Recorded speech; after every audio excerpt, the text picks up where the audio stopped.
Welcome to the after show, the Opperman Okay. after show, and we are still with Alan Abel. We're still live. Unless we need to take a little break, we can play some music. Alan, Yes, I'm here. do you need to take a little break? We can play some music. No, I'm okay. You're raring to go. Okay. Now, when you watch stuff like on CNN, right?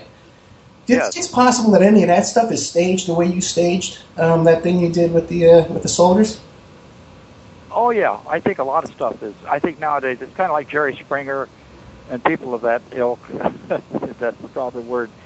They have to hire actors. They have to get friends or people that they can trust who will play the role and who will be willing to attack one another and rip their clothes off and claim you're the father of my baby and stuff like that. Yeah, come on, it's showbiz. It's what it has come down to. But I think that TV is still a vast wasteland. And Newton Minnow said that many years ago. It's deteriorated down to a point where the laugh tracks and the sitcoms all have the same type formats. And you want to spend your life watching TV, maybe for the shut-ins, maybe for the lepers who are out there in these warehouse-type communities where they just sit there and eat and sleep and watch TV, play bingo. Maybe it's okay for them. It keeps them from going out into the streets creating mayhem. So there is some probably good to the fact that the radio has all that's going on, especially with all the TV channels. My goodness, we've got, 200 channels? Do you want 200 channels? And now they're advertising 10,000 movies on one of the channels. I don't know if it's Charter or Comcast or one of them. But do you want 10,000 movies? I don't even want 5 of those movies. Yeah, all the new movies. Yeah, all the new movies stink anyway. Do you watch any TV or movies at all anymore? Well, I usually watch sports primarily, but I hate to get hooked up into that TV genre because it's very seductive. Yes, there are some good shows. They're cute, like Mom and Modern Family and, Breakback, or whatever it's called. And there's also the Goldbergs. Jeff Garlin is a very funny guy, who was on Curb Your Enthusiasm with Larry David. There are some shows that are done very well, and J.J. Abrams has a lot of good shows on.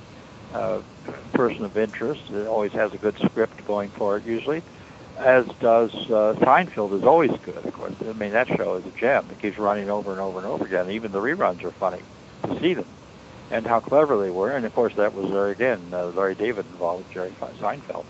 Yeah, he's a brilliant guy. Did you ever meet him?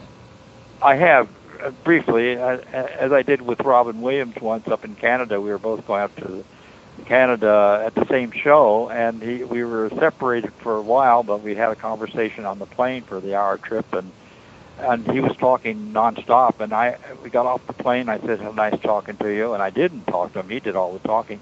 And when I went to my room in the hotel up there, the Ben Bonaventura, I realized I didn't understand a word he was saying. And this was back early in his career when he was in his late 20s. So, but it, Robin Williams was a great talent. I always enjoyed Mark and Mardy, whatever it was, and Mark and Mindy. And he did his specials, on the stage of the Metropolitan Opera House at Lincoln Center in New York. Brilliant. Absolutely brilliant, like that George Carlin did, and Johnny. Okay, but Robin Williams, did he recognize your genius? And I don't know. No, he didn't get a chance to ask him. Well, I've had some, flattering comments from Woody Allen and people of that note. Yeah. But the best that happened was when, we had that opening of Is There Sex After Death, and the movie was on fire on the screen. And then we got the New York Times critic to do this full page in the Sunday New York Times, how wonderful he thought the movie was. And then I didn't have to hire people to stand in line. We had sold-out shows at that theater for 2 or 3 months before it went on a national, distribution web.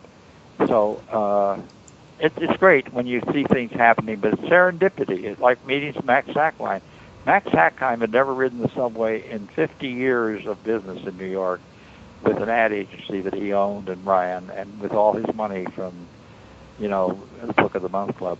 And here he is for one day, one afternoon, he was going to ride the subway to City Hall and then go back uptown. And it was in the 12th car with me standing up because it was a crowded train.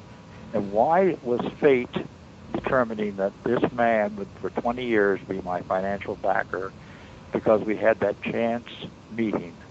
How could that happen? Why did it happen? Well, look, Jenny and Jeff, before they met, they each had their love affairs with other people, and it wasn't until I got them together that they found out the chemistry was perfect, and they got married eventually. And I felt intuitively it was right. But you can't always, connect and make these things happen that way. So life is a series of accidents. That's my sum total of it. What do you think you would have done if you didn't meet this guy on the subway that day? Well, I probably would have found somebody else, because there have been other people along who said, look, I have money, I'd like to back what you're doing. But some of them are more interested in, I don't know, doing some sort of questionable type of activity that I suspected was not being totally honest and fair. And I won't cross that line. As I said, if I even get near it, I back away. I don't want any part of it. I would have found probably somebody, because I can't afford to finance the stuff that I do, really. And I do get emails all the time now from people. They have a book they want to sell, or they have a scheme they want to promote. They want me to get involved, and I'll study it and think about it, and I'll send them back an answer usually that I really, really can't get involved. And the problem is now that I'm looking at a bookshelf right here with about 100 books I haven't read that I want to read. I want to do things. I want to slow down a little bit. And it's not that I've lost my energy. I still have it. No, I can tell you. Yeah, well, I can't take that hill. I couldn't volunteer in the service. They won't accept me because I'm a senior citizen, and I don't want to bungee jump, and I certainly don't want to jump out of an airplane with a parachute, of course.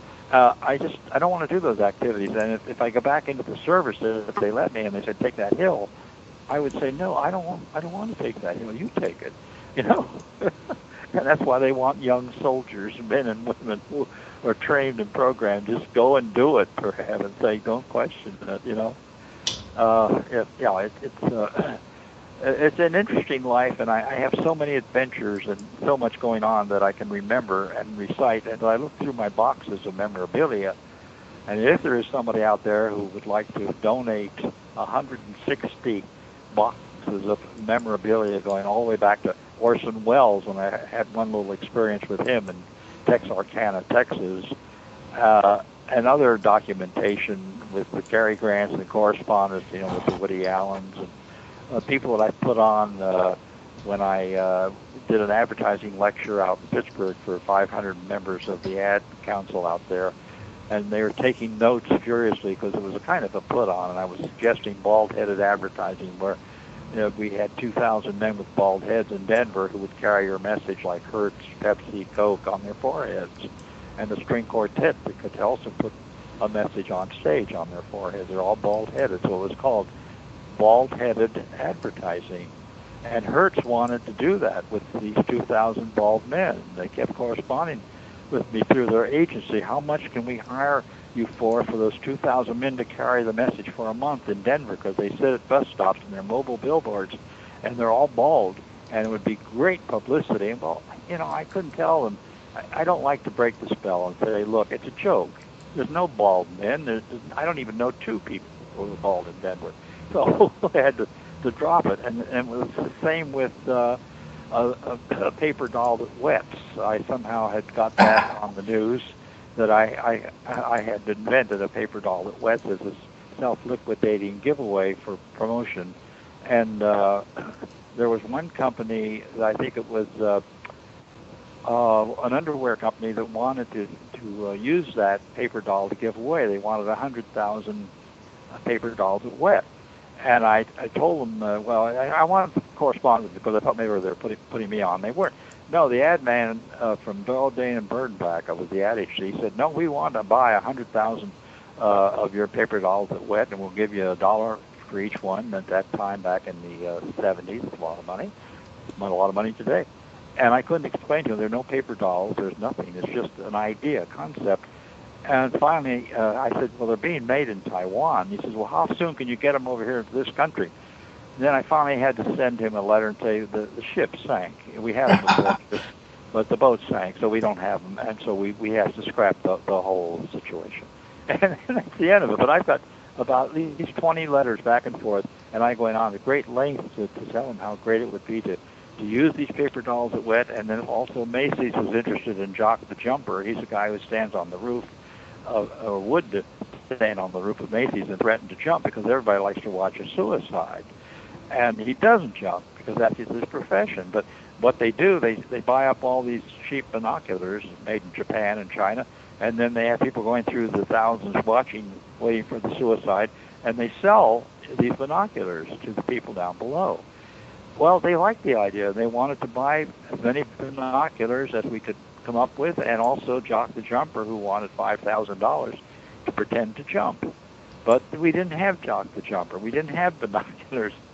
And then I said, well, how about letting us be in the Macy's Thanksgiving Day Parade? And they said, the guy I was dealing with was an executive vice president. He says, unless you're working for Disney or Macy's, you cannot march in the Thanksgiving Day Parade. And I kept badgering him a little bit, and he kept saying, no, you can't do it. Well, we did it. We waited till Thanksgiving, and then I had my people dress up as pilgrims and Indians, and we had a convertible with a float looking like it was a covered wagon. And we got into the parade at Columbus Circle, where they had a break in the parade when they ran the circle. There's always 200 feet of empty space, so they catch up with one another. So we drove right into that empty space, and we were in the Thanksgiving Day Parade. That was about 2 decades ago. And, of course, when we got down in front of Macy's, where they have the grandstand there and all the people and the cameras, all the people working for Macy's in their little red jackets are scrambling around looking, for the pilgrims and the Indians. Where is that in the parade? Where is it in the program? They couldn't find it, and they were absolutely going crazy. Well, why not? It's a Thanksgiving Day parade. You've got to have but you want to know what? You couldn't get away with that today because of all the terrorism and all that kind of stuff. You'd never get away with that now. No, today would be very, very, very impossible. Security. 2 decades ago, we got away with it. We lucked into it. We drove into the parade just in time. We had the uniforms.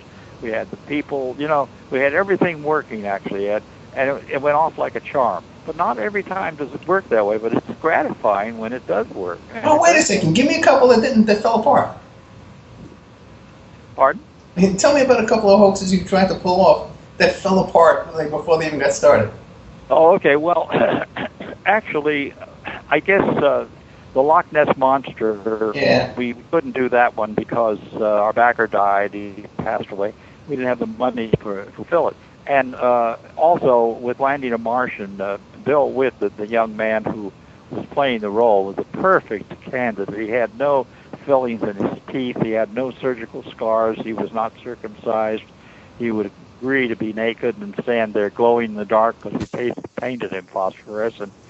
And then we sent up this weather balloon with a whole string of red, white, and blue little pencil flashlights that went around in a circle. And we had a soundtrack of the Twilight Zone theme. It was playing as it went up, and fishermen on the dock outside there on the levee outside Asbury Park dropped their poles and ran into their trailer. They were frightened to death. And we had an 8-foot weather balloon that went up with helium in it, and it looked like a spaceship that was departing. Well, we got that far, but then the sheriff, was through the monkey wrench when he looked down and shone his searchlight onto the bill glistening in the moonlight and said, it's probably just a drunken fairy, and they drove away. They were supposed to capture him and hear him speak this phony language we taught him and then be baffled with psychiatrists, psychologists, thinking that he was a Martian. And he would use sign language to relate to them in this phony language that they tried to decipher, which they couldn't. But we never got that far. So that was disappointing because I hoped that would work, just as I did with the Loch Ness Monster. We wanted the Loch Ness Monster. We were going to fly it after we discovered it, quote unquote. We were going to fly it over the town of Inverness, dripping blood, which was goat blood, mixed with beer, because a chemist had explained to us that if you mixed goat blood with beer, it would take at least 3 months to analyze and find out that it was goat's blood and beer. And we needed that time to drive the monster after we discovered it from Loch Ness to London on a flatbed with armed guards and dripping that blood all the way. Oh, brilliant. And stopping in towns and villages along the way to tell people we have the Loch Ness Monster under this big tarpaulin. Well, we never got that far. It's a shame because that would have been a real great caper to experience, you know. So Yeah, those were the two. That's Two big brilliant. ones. Yeah, that's But brilliant. I haven't had. I can think. I'm not. I don't know that really that we had any others that didn't work. And I thought I would get discovered when I got on this HBO show called Private Dick's Men Exposed. HBO had made a documentary on women's breasts back in the late 80s, and then they said they would do one with men's genitalia, and they advertised in newspapers in New York with an 800 number if you wanted to talk about your genitalia. Well, I figured all these guys would call in and brag about their prowess, their length, their size, their width. I called in and said I only had 1 inch erect. And they said, come on down, you're on the show. So I did about an hour, and all the other guys took their clothes all off. I wouldn't take my shorts off. I decided that was it. I wasn't going to go that far. I was too ashamed. But I was there posing as the guy with the smallest penis in the Guinness Book of Records, 1 inch erect. And they bought it. But once the show went on the air, then suddenly reviewers and other people said, oh, this has to be one of Alan Abel's stuff. And they honed in on me, and I had to confess, and the Washington Post did a lead article that was syndicated worldwide. Now HBO officials were at first very upset, and then going crazy because everybody wanted to see the documentary. They released it on DVD, and it showed more than 50 times on all the 8 HBO channels that first year back in 2000. So, that was very gratifying. They went that way. But I thought at any time they would nix the showing of it when they discovered me after they completed the show. Because I'm in about 20 minutes of the show, and I'm used sporadically throughout as the other guys are talking about their experiences with their genitalia. And at the end of the show, they have me explaining what it's like to have orgasm with the smallest in the world. And I said, it's like capturing Iwo Jima. You crawl, you pant, you're out of breath, you're excited. And then suddenly you get very, very turned on. And at that time, they started playing the Stars and Stripes Forever, and Roman candles were going off and skyrockets. And they ended on that climax of music and visuals, like the 4th of July. So they had a ball putting that together, and I'm the integral part of it. And they were thinking about taking me out when they first heard that I was a fake. But they couldn't, because I was too much interlapped in the whole concept of the show and featured throughout. And it was fun. It was great. I enjoyed it. And then the producer, he came to me out in Salt Lake City when Jennifer and Jeff won the first grand prize in 2005 with Abel Raises Cain, the documentary. He came out to me and introduced himself and said, at first he was really unhappy and very, very annoyed. Especially I went on a radio show with Alan Combs, who was a radio disc jockey in New York. And I knew Alan Combs. You know Alan. Oh, yeah. Alan did a whole hour with me, talking about doing the documentary. And he called in and said that, you shouldn't program that guy because he did a disservice to HBO and to producers and embarrassed us all, blah, blah, blah. As if they all have integrity, It's like doctors. They all swear this oath of hypocrisy, as I call it, not, the other word. And at the same time, I've advocated a campaign to have doctors, by federal law, post their medical school grade averages in the phone books every year after their names. And that way you can tell the good ones from the bad ones. If it's Dr. Harry Smith A+, you could trust him with brain surgery. But if he was a B- or C- student in medical school, then you might just have him take a splinter, but no more than that. That doesn't favor the American Medical Association. I submitted these ideas, as I do many, and I have that in my boxes of memorabilia. All the correspondence, I have probably 5,000 letters back and forth where I have put people on and had this exchange back and forth where they were completely taken in by my concepts and responding, like the ad agencies. They want to hire these bald men in Denver. Where are they? So when you do this, you do it for your own amusement first. Oh, yes. It's good therapy for me. Yeah. I need a little therapy once in a while. In fact, my wife claims she can go before any judge and have me committed to Bellevue at any time. So I have to behave. She's got me under the whip, so to speak.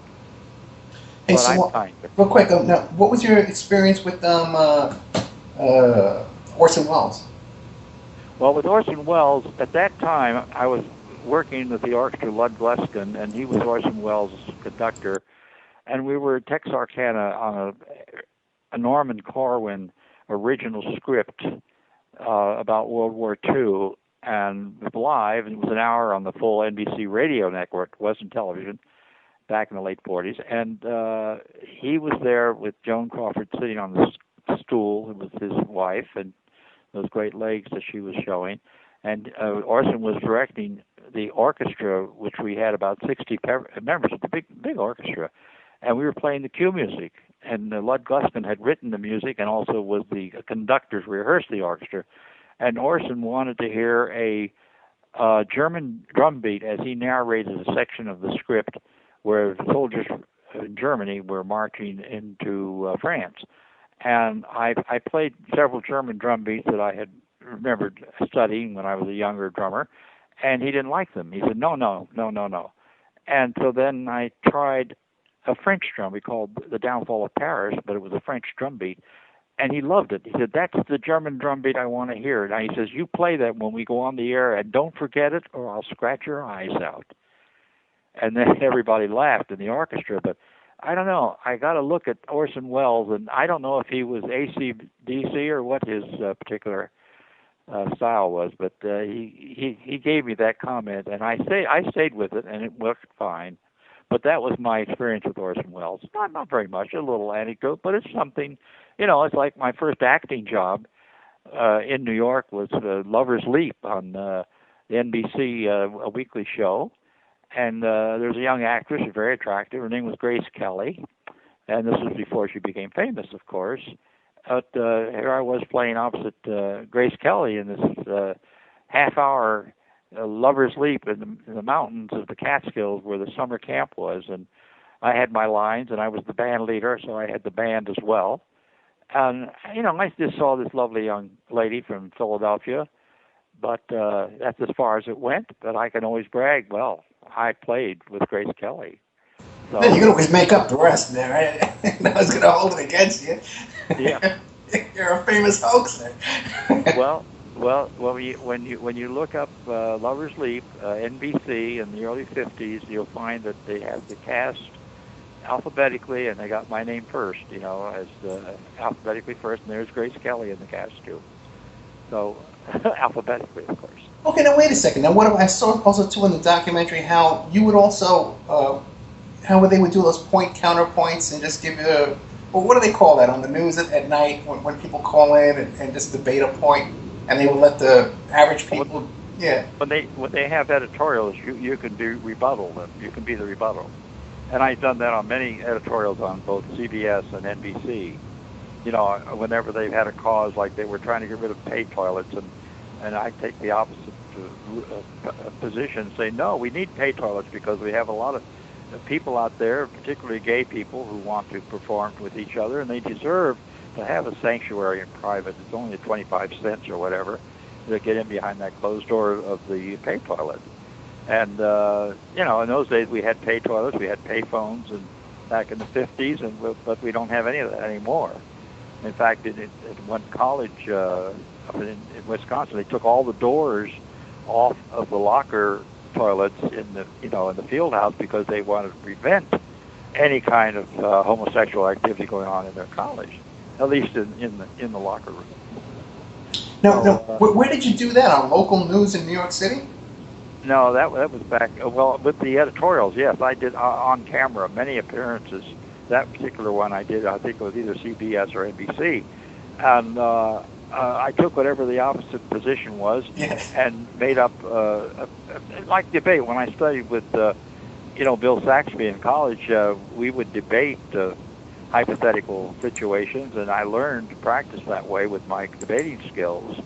So when I got to New York and I saw an editorial, I would write a letter and say, I oppose that. And they'd say, well, come on down, and you got 1 minute and do your rebuttal. So I did it. So I got airtime, and I got on camera, and it was network, actually, NBC, CBS.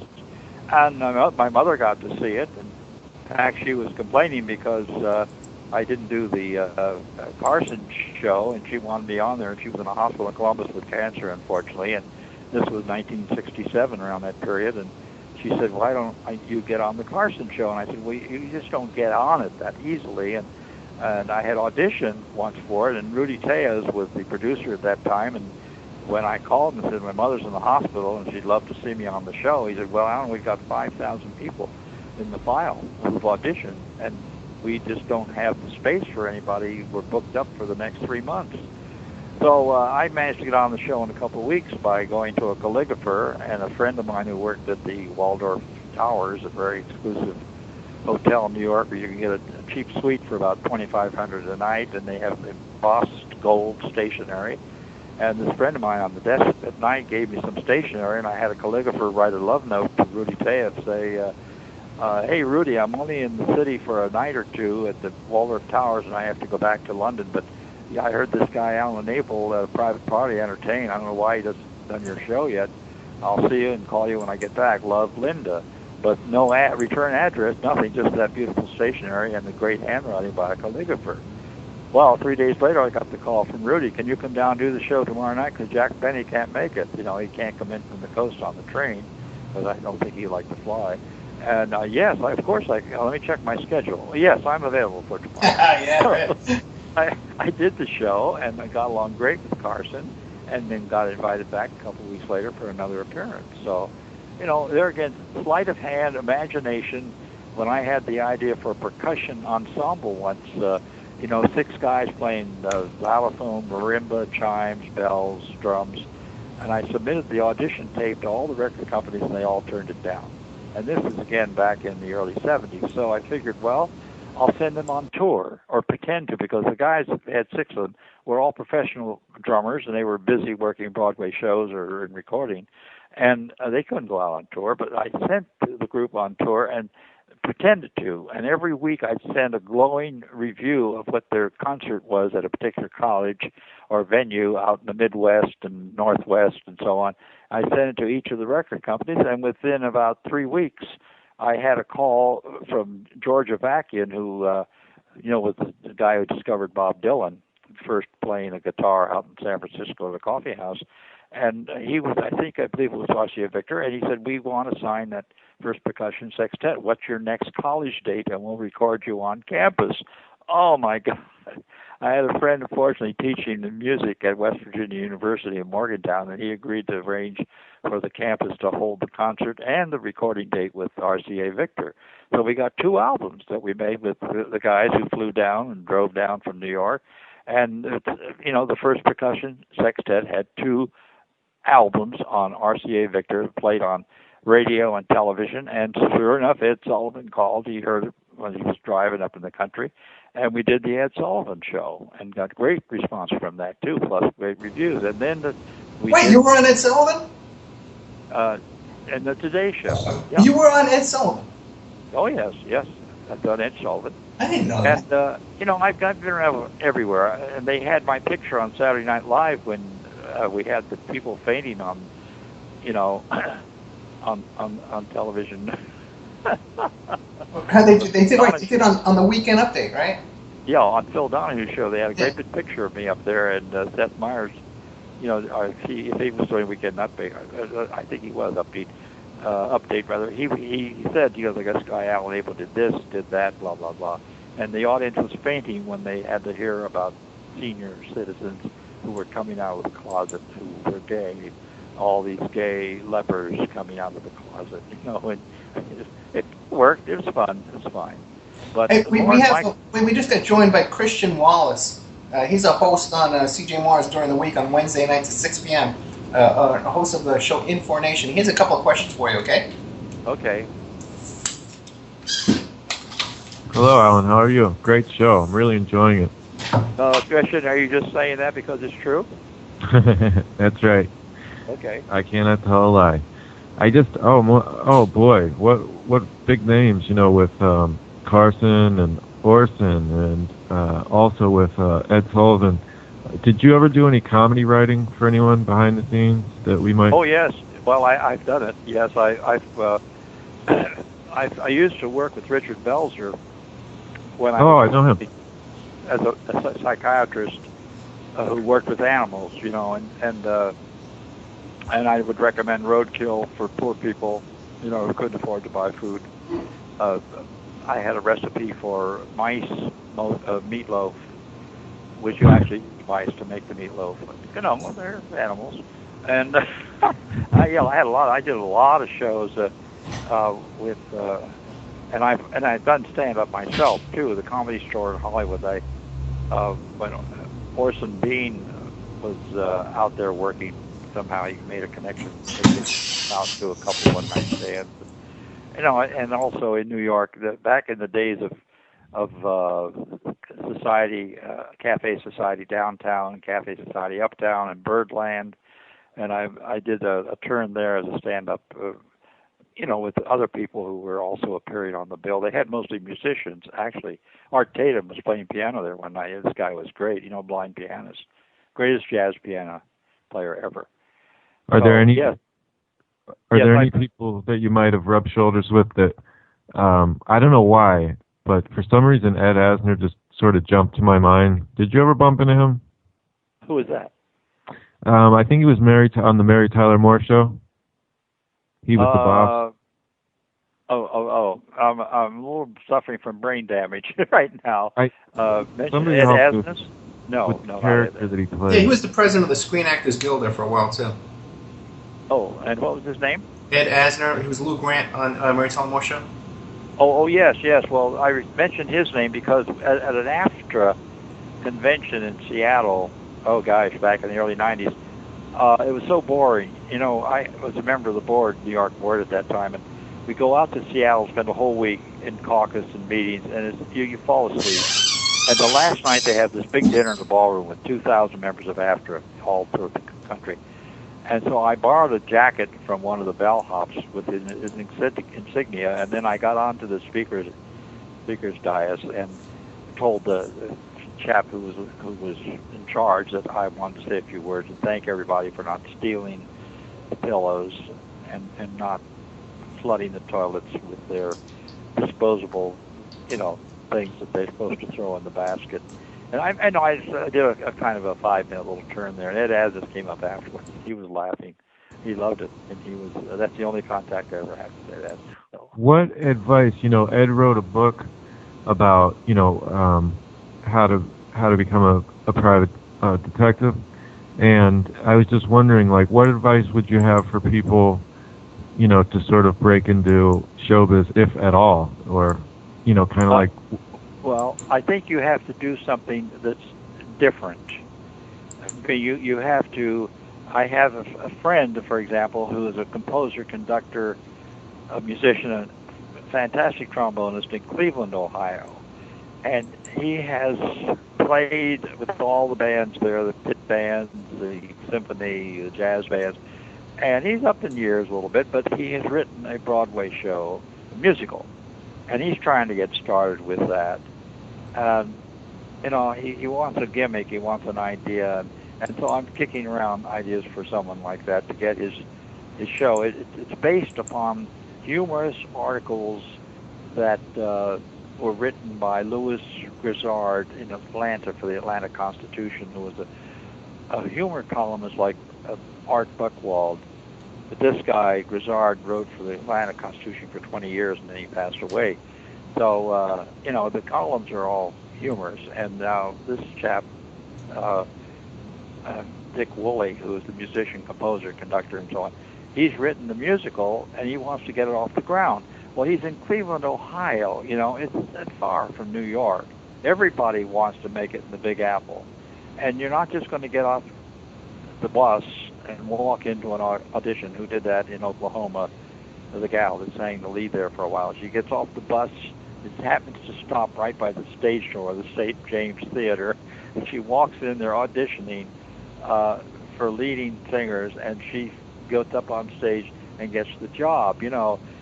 That doesn't happen that way. Or you're not going to get on the subway and stand next to Maxwell Sackheim or somebody who's worth millions and he's going to be your backer. He's going to be your golden angel.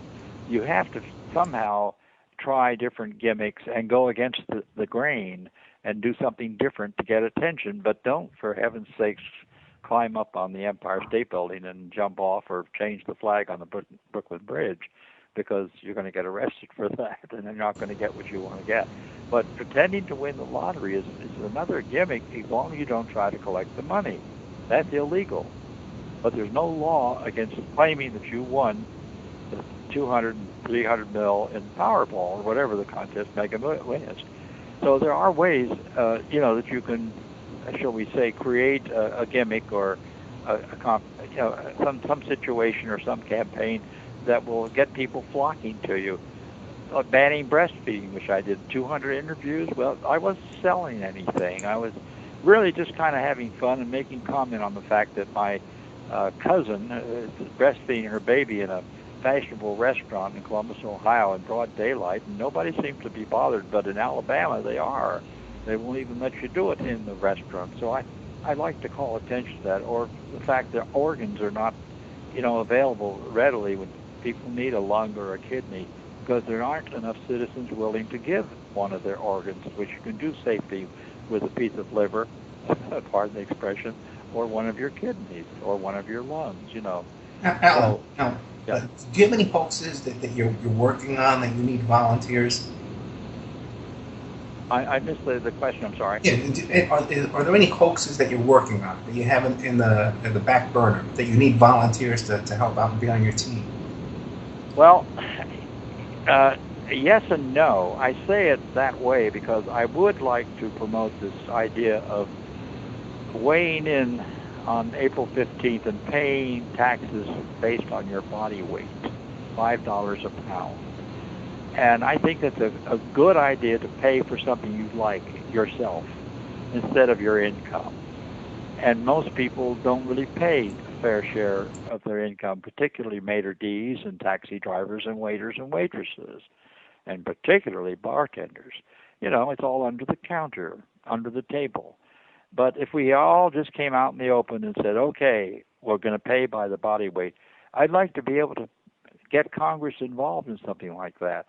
And Congress is the place you have to go if you're going to make changes in our ways of living and ways of reporting on taxes and whatever else you find that doesn't appeal to you. If you want to make changes in our Constitution, you got to go to Washington. Yeah, but Alan, a guy like Bill Gates, he's a skinny guy, he's a small guy, he's not going to pay any taxes. He'll pay less than you, man. Well, the skinnier you are, the less you pay, and also as you get older, you get skinnier, and you get older when you are skinny, and you'll stay alive better that way. You pay less. It's like I've had a recent op-ed piece that I'm now going to be sending out this weekend, but I'd like to go down in Washington and present this too, in which I've asked children to fight all the wars for us from now on because they love to fight, but they do it with water pistols and toy guns. And the kids that are 10, 11, and 12 years old, and if they say bang, bang, you're dead, you have to go back to school. And then whichever country, has the most kids left after the 13-week war, because it has to be 13 weeks so they can sell the television rights, they win whatever they want from your country. If we fought the kids of Russia, for example, and we beat them, maybe we'd get a piece of Moscow, and we could claim that half of the USA. Now we own a portion of it. Or we force them to give up Ukraine and Crimea.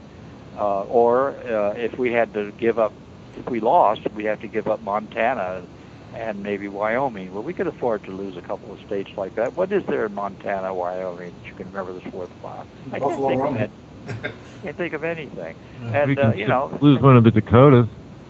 Or North Dakota, you could give that up. And also the Girl Scouts could make the cookies and have bandages and have a conscientious objectors unit. If the kids didn't want to fight, they could stay there and make bandages and do the laundry and cooking. Letting children fight, because wars are childish. And what do they give you? What do they lead to? It's terrible, the mayhem. Look what's going on in the world right now, in Syria particularly, and also in Iraq. We thought we won the war in 8 years. No, the Russians left after 8 years. They gave up. They couldn't fight any longer in Afghanistan. So we have dropped the ball with Iraq, too. God knows what's going to happen, now with these ISIS groups going in and taking over. And the Russians are threatening the border against Ukraine and already have invaded that country deeper. So Well, let the children fight the wars is my message, and I think that would also be a double-edged sword. I mean, it's satire, yes, of course. I mean, when ATVs were killing children, I don't know if you know, but the three-wheeled vehicles are not very good to be on because they don't have a good center of gravity, and you don't have to have a license to drive one. So they were having a whole raft of kids back in the 80s who were losing their lives and getting paralyzed because they'd be 11 years old and they're doing 60 miles an hour on a Texas farm on an ATV, and then they'd be paralyzed for the rest of their lives and they fell off. So I arranged for the Parents United, the company in Chicago, women and men who were outraged at their own children being subjected to the injuries from ATVs, and Kawasaki and the other Yamaha, the other Japanese companies, were all importing these vehicles, and they were unsafe. So what we did, we had a bunch of actors get on ATVs and declare war on Washington. They went to Washington on ATVs wearing Japanese uniforms, saying this is World War II again. But this time we're going to use ATVs and attack everybody. So, Peter Jennings did the first interview on the ABC News Network, and the Product and Service Committee, that governs the import of material and products, immediately put a ban on all ATVs from coming into this country. Kawasaki and the other Japanese countries could not bring any more three-wheeled ATVs. And now they have four-wheeled, but even those, they're being very, very heavily fined and monitored by the import committees. So, you can go out and do something that's worthwhile, and I feel good about things like that when it happens, because we stopped the import of further ATVs, although the ones in this country are still around, and you can get used ones, if you want one badly enough. But people have come to their senses about it's a killer. It's like texting now. People are coming to their senses. It only takes 3 seconds or less for you to text and run into a tree or another car. I mean, it's dumb to do it, and stupid, and it's worse than that. It's crazy. So the young kids, we still have to have our faith in the young people, because it's going to be their country. They inherit it, and they should have a good country to inherit, and we can help. So I'm trying to do a little bit of that if I can along the way. Okay, do you see any young kids coming along who can fill your shoes and doing these hoaxes? This kind of performance? I missed the essence of that question. There's something about the hollowness of the sound back and forth. Try again. I really apologize. We're having some trouble with the audio. I was going to ask a similar question, Ed. Like, go ahead. When you guys were talking about satire, are there any satirists, young satirists, that are coming up or presently, that you like to listen to, or you feel like are sort of in the same vein, or along the same lines and the same, kind of sense of humor that you like to listen to? I don't, I watch America's Got Talent, and occasionally they'll have a comic who's good, young. And they had one guy with glasses, I don't even know his name, but he was very good, and he's been advancing along the route to the top to be the winner. And what do? They have a top prize, and then they have Last Comic Standing, the show that has nothing but comics.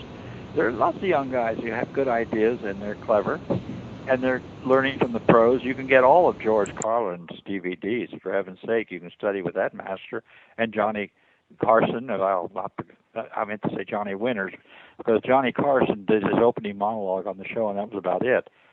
And but Johnny Winters has some great stuff out there. And there's, good shows that show a comic flair. But you've got to have a new idea. One idea that I'm going to try to float that could help somebody get their act off the ground.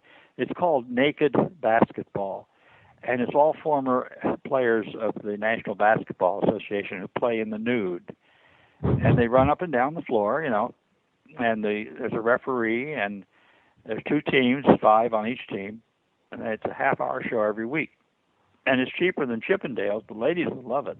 Every woman in the country wants to see these guys with floppy running up and down a basketball court. So I'm working a bit on that concept. And then I have another concept called Will You Be My Baby Daddy, in which this young lady wants somebody to be the father of her baby, but she doesn't want a husband. She just wants a sperm donor. So you have 12 guys competing to see who's going to be the sperm donor, and they compete every week for the big prize of $100,000, and the gal gets impregnated and has the baby, and everybody watches every week to see who's the last one to remain, who wins the prize. So, you know, it's a little outrageous. I've submitted it to a few of the stations, and, you know, Oxygen TV and the Discovery Channel, and the guys in charge and True TV, and they come back and they say, well, you know, sperm is still a controversial subject. We're going to have the Catholic Church down on our backs, and other people, the do-gooders and the bird watchers, and, you know, all those people who come out yelling foul. So, but there's still things, there are ideas that, you know, I put them out in front of me, and somebody might say, hey, I'll call up and see if we can get together on it. Well, let's do it. If you're listening, J.J. Abrams, you've had successful shows, you know where to find me. Abel raises Cain.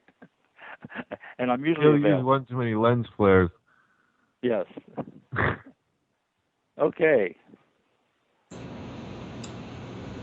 That's what he's known for. Is he uses too many of these flares shots in his movies. He kind of, you know, blows the audience away with the flashing. So that's kind of funny because of all the people to submit it to. Yeah. Abrams might go for it though. Well, he might. You know, I know he's so successful though. People like that, you know, it's like Mad Men. It's been such a great success. The whole show, which is kind of laid back and low key, and you know, but it's got a great.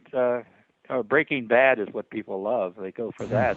It's going to win all the Emmys, I suppose, Monday night. Well, let me ask you a question. What about like the Howard Stern show? Is he a fan of your work, and have you been on there? Oh yeah. Gary, his producer, you know, we talk every once in a while, and Howard has always been very, very friendly and very warm, you know, towards me in a sense that he loves the stuff that I do, and I'm pretty much due to do another show with him sometime, and I've had a couple of calls in the past that I was either out of town or unavailable at the time, because, you know, they call last minute usually, and that's okay with me.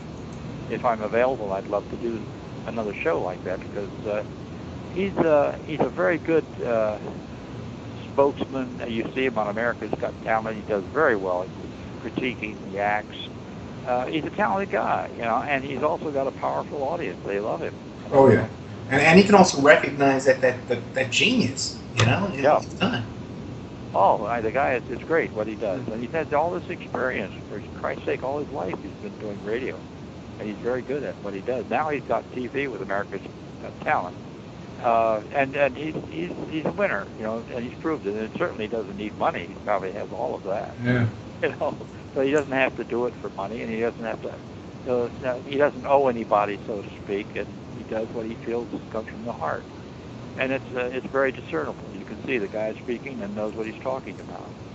So Howard's quite a guy. Yeah, he is. He's an ace, and he's an endangered species. And I think the last time I had correspondence, I told Gary, his producer, tell him that I'm going to have him listed as an endangered species at the museum in Washington.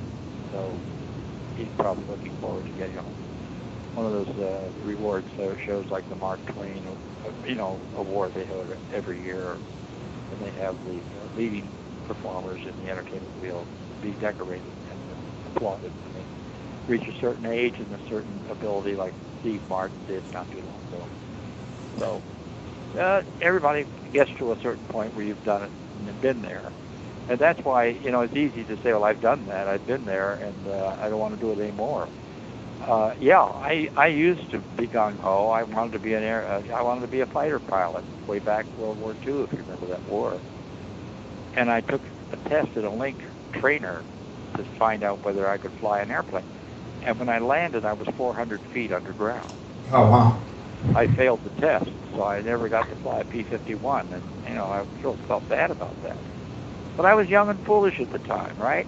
And like I said earlier in the show, if they would take guys in their service who were senior citizens, and they said, take that hill, I'd say, no, I'm not going to take it, you take it, you know?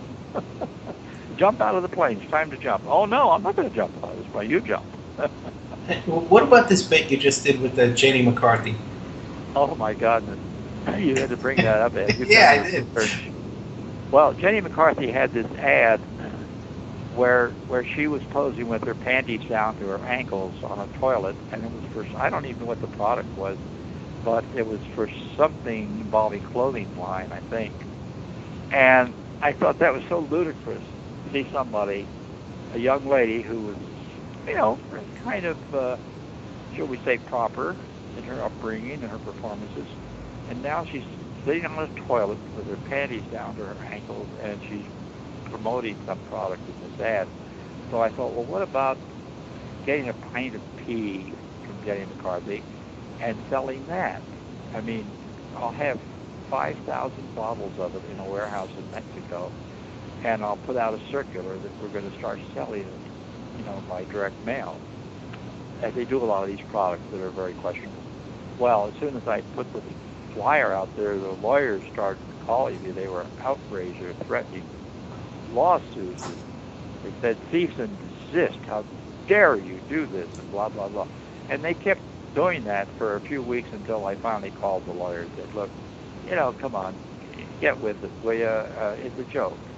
And the name that I used, I forget the name it was, but it's spelled backwards. It said you are an idiot or something like that. So they jumped back immediately. But that was the same with Batten, Barton, Durston, and Osborne, which was a PBDO agency in New York. I was very upset when I picketed, back in the days of clothing naked animals, I picketed a display of naked rabbits that the agency had for the New York Telephone Company. And we were out there for just a few hours, protesting that rabbits are naked, clothe all animals and all that. And the agency was so upset they filed a lawsuit against the Society for Naked Animals for $1 million, because we were lambasting and complaining about their naked rabbits. And they considered it libelous, slanderous, and all that stuff.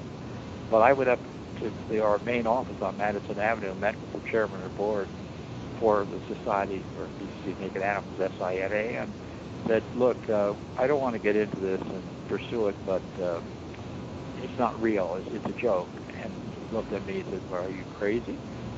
I said, well, maybe. He said, well, how do I know what you're saying is true? I said, call my lawyer and call my accountant.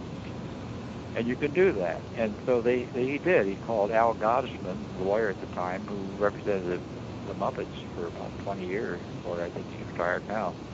But he said, yeah, it's a joke. I'm his attorney, and blah, blah, blah. The guy was red-faced because here they had filed an actual lawsuit to collect $1 million. And then when they got a judgment for my bank account, we only had $12 in the bank. And they got $1 million judgment.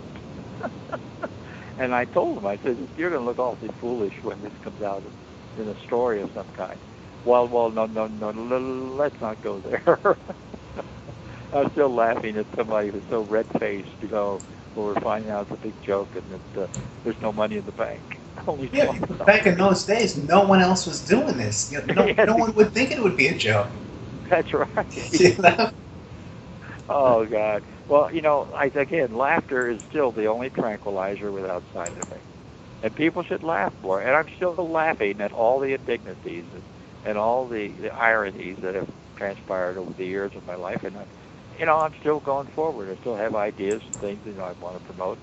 Jeannie and I want to do another movie. We have ideas that we think we're going to skewer everything in life, everything that's sacred. And I think I'm going to be able to raise the money sometime in 2015 and do this movie. It'll be a lot like Is There Sex After Death, a series of little vignettes and escapades, and it'll be funny. That's the main thing. It'll be belly laughs. Yeah. None of this laughter on tracks, situation comedy type tracks that have the laughter built in. Or you got a sign in the studio telling the audience, you got to laugh, you got to laugh. You see all these people coming to see David Letterman and Jimmy Fallon and Jimmy Kimmel and Seth Meyers, and they have, the electronic signs in there telling you to laugh, to applaud, bow your head, do this, do that, and they're all like puppets. It's a nation of sheep. And William Lederer wrote a book about us being a nation of sheep. We follow one another. We're like the elephants in the circus, one tail behind the nose of the other. And we have to stop doing that. We don't want to follow the masses. You've got to be different and step out and take that chance to take a giant step. And even if you fall down, you get up, brush yourself off, and go on. It's just a few bruises and a few sobs here and there occasionally. But there is a lot of hope and a lot of optimism ahead for what we're doing, where we're going. And that's true on a local level or a very large level. So whether it's the world or the country or the town or even your own house, you got to get in there and do the right thing. And that's what I'm trying to do with laughter. Laughter, laughter, laughter. Well, you know what? That's very encouraging, very inspiring. And, we're down to the last couple of minutes. Alan, Mr. Abel, I can't thank you enough. Well, that's my pleasure. Yeah. I enjoy knowing that there's kindred souls out there like yourself. And there's some hope, and we're all going to meet someday and have a big party. I don't know when or how. And I'm losing a few friends here and there. I hate to say that, but just even though Robin Williams was he wasn't a friend per se because we only met once briefly on a plane ride to Toronto. But he's such a great performer, and to see this guy have to be, leaving our planet the way he did, although he has a legacy of 4 movies about to come out and all the stuff he did before. And Billy Crystal will do justice on Monday night at the Emmys, I'm sure. But even so, the loss of a person, the way he went, is depressing. It's annoying. It's terrible. It's not fair.